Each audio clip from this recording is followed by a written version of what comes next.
bandeko balandi ya tindika télévision, ça dépend de l'heure où vous avez besoin de biso. Na kati ya betando mike na bino, merci pour la fidélité wala kisaka ya kozala branché. Parce que tu na betando mike na bino comme d'habitude, bandeko balandi leo tozala mwana mboka mwana 12 ans. Oui, boyebi na kombo ya pasteur Ali ya UDPS, tozali na ye tokosala mo analyse, tozali vraiment ya mboka na biso te etali actualité politique à la une. Comme d'habitude tozali na ya tokosola na ye. Nazaki ça toujours opesa mbote te na bakolo chaîne ba mesala kola ba pesa biso temps, tu ba pesa biso confiance. Ya ko servir bino to ya ko lakisa bino mai mazali ko kaka ta poko na biso. Na kombo ya papi kelena rifa ki sobe la boso inte mauvais Lucas hôtel Jésus na kati à Londres. Maman Jeninda ya KMB futur député la 2023 ba sponsor officiel. Maman Jeninda ya KMB futur député la 2023 la boso inte mauvais Doudou Kandolo na kati ya Canada. Directement mon mboka ko pesa yo mbote mon mboka pasteur. Sango nini? Alors maman kayo. Moi mi kolebele. Oui, kolebele talaga kanzo to biro da kotomisa mais tout ça bien.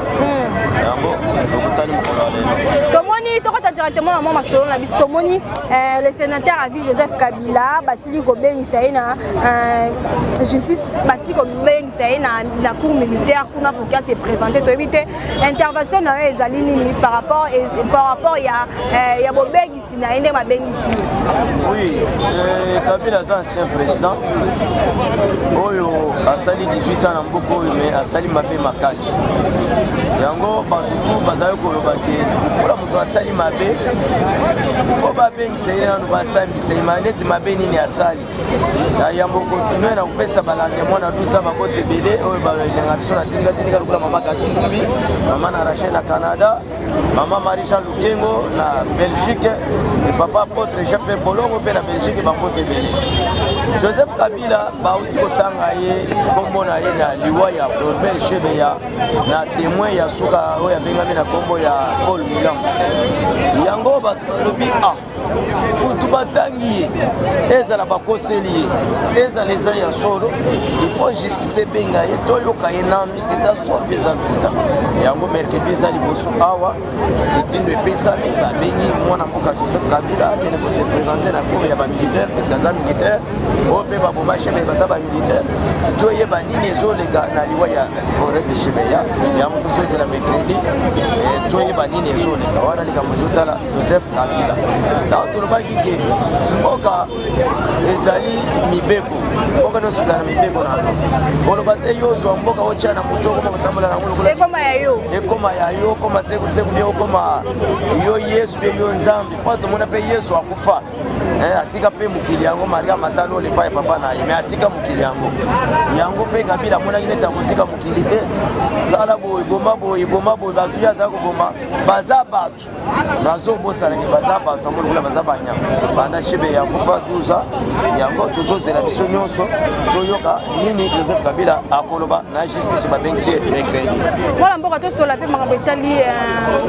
parti de PES ezali parti au pouvoir tomonaki baimage etamboli ya basoda ya Jean-Marc Kabunda nde basali mwa tiraimana bagarde républicaine nde tomoni désordre esalami na ngambu ya ndako na ye ya résidence na ye intervention na ye ezali nini par rapport ya affaire wana nani intervention na tout d'abord eza boye na zoloba numéro 1 ya ville ya Kinshasa inspecteur ya la police Silvano Kasso apesa mitindo aloba boye ezala nani soko ozoya okotia embouteillage kendeka na voie normale odevie te okende basansini koboye na boye oyo mpe bakangami na embouteillage wana baza bato bakozala mpe presse kokende misala bana okende kotika classe me bakangami me bazotosa bazozela me yo so oza autorité landa mpe mulongo puisque embouteillage sukasuka ekosala evume yango tomoni mokolo alobi kuna embouteillage esalami ke bapolisier ya Jean-Marc Kabunda Kaboye bakangi soda ya GR babotoli mundu bakei kotika ye na kajo me eloko ya kokamwa isiko toyebi te na kati ya mutuka wana ya GR nani azalaki na kati azalaki kobatela nani aza kokengela nani tisiko eyebani te epuis toye komona ke ntango Jean-Marc basoda bapolisier ya Jean-Marc bakangi babeti te babomi te ye mpe GR atie mutu makasi te atosi apesi bango munduki bakei nango na basoda me ya ekokamwa komona bagere 3 type baye kokita na lupango ya vice-président assemblée Jean-Marc Kabunda Kango toyebi te tension nini bakendelaki nango bakoti te na kati kokanga bakwe nyonso chance Jean-Marc azalaki te na lupango mwasi na ye mpe azali te mwasi naza na bashe bakei bakoti me Jean-Marc azalaki te yango tozokanga mbebe esalami wi toboyi te mais justice ezali il faut koyeba ke nani asali mabe nani asali malamu mpona justice elandi soki ke président assemblée fils asali mabe wi tokosa justice soki gere basali mabe mais otinda toadi mbala moko te na kati ya lupango ya mokonzi monene fils ya assemblée ezali na intention nini esika wana tozomona ngo nano flou toboyi te Jean-Marc azali mpe na droit koyebisa bapolisier na lui botika ye bobenga bavillage bakanga ye swat bavillage bazwa mondoki na lui mbeba ezalaka me bango baye kosala mbeba ya monene ya kotinda to adibo na ndako ya mokonzi bakendaki na tension ya koboma Jean-Marc mpe kosala toyebi te wana nde likambo euti koleka biso tokotela motu moko te puiske ndenge esalami wana jusqu'à lors bapeuple congolais mpe bazozela bayoka nini ezoleka kote justice po esalami na bakati bokonzi ya vice assemblée na gere bon gere toyebi te azalaki na autorité nini na kati toyebi te yango jusqu'à lors tozela bato bazomona likambo wana flu tozoyeba nini ezoleka te puiske garde républicain babatelaka mokonzi ya mboka oyo mpe bapolisier bazobatela vice président ya assemblée bon wana mwaye tosala bacommentaire ebelebele obie tokondane motu bie tolonisa oyo eza te me bino bato boza libanda boyebaka likambo esalami boye ndenge tozopesela yango mais bapeuple bango bakomi kokondane bagere puiske bakei 3 dipute na kati ya lupango ebongo so un de ces jours tolai tolamu tosutuki boye président Jean-Marc Kabunda asengi démission to adémissionné na UDPS mais tokoyeba démission moto asengaka démission na ntina soki alingi asenga démission tokoyeba démission asengi mpona nini tokolobela yango mais lokola asengi te tokolobela yango te ndenge mpe jean bakendaki wana Jean-Marc azala mpe brital soki azala alingi aondima te bayibilie ye bakanga ye mpe babimisa ye peut-être alingi aboye bagere oyo koboye te masasi toi oyo bie bapolisier na ye oyo tokolinga te bosimba mokonzi masasi toi omanike bato balinga bakufa ebele yango tosambeli nzambe nde eleki mais justice tosengi place wana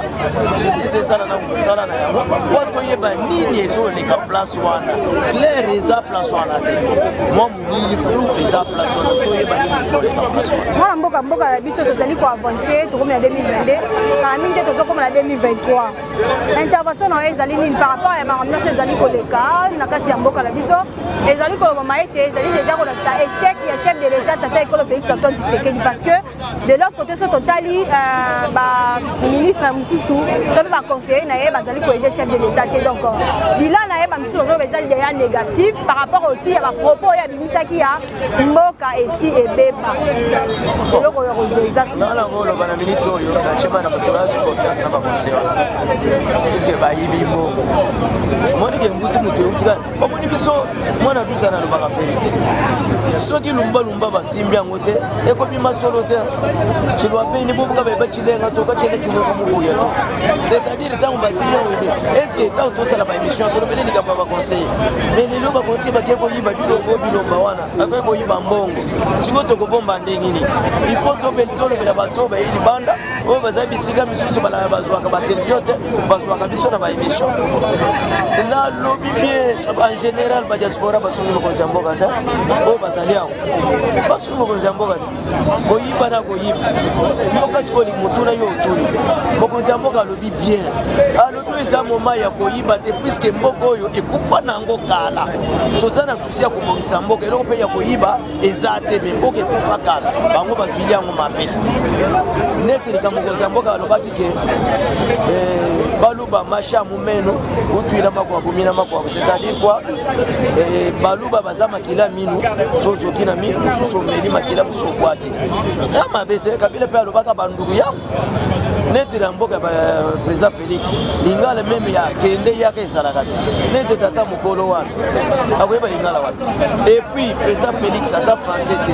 amongala te akei na village na talo oyo balobaka mwakulu wa kujibela langa ya libela akoloba lingala mpona nini akoloba français mpona nini il faut aloba chiluba kwa bakoko na bakoko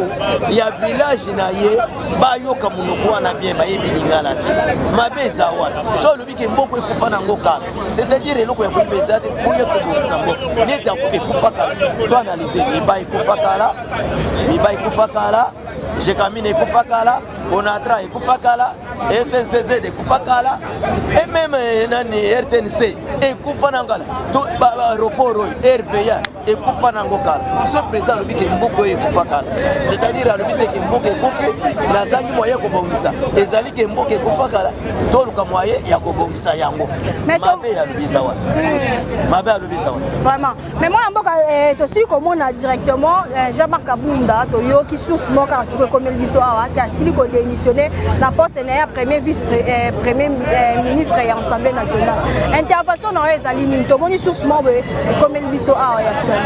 soki Jean-Marc na meto a démissionné c'est-à-dire mabeza na katwa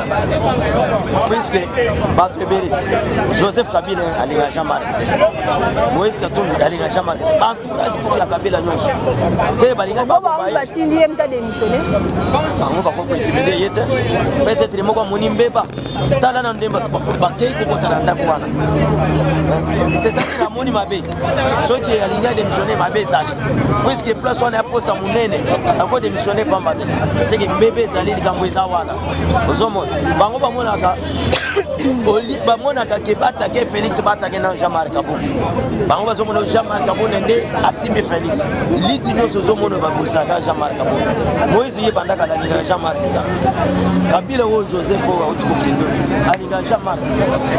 yo likambo esala nyo ya ba garde présidentielle baki no kota na lupangu ya vice président mama na toza la clé so bakutaka ye ndo ebele na mine soit démissionné ye moko nde kolonzo te moko nde kolonzo amoni mabeza na kaka wana biso to ko sala commentaire toze na nanu tipoko to ye ba démissionné pona nini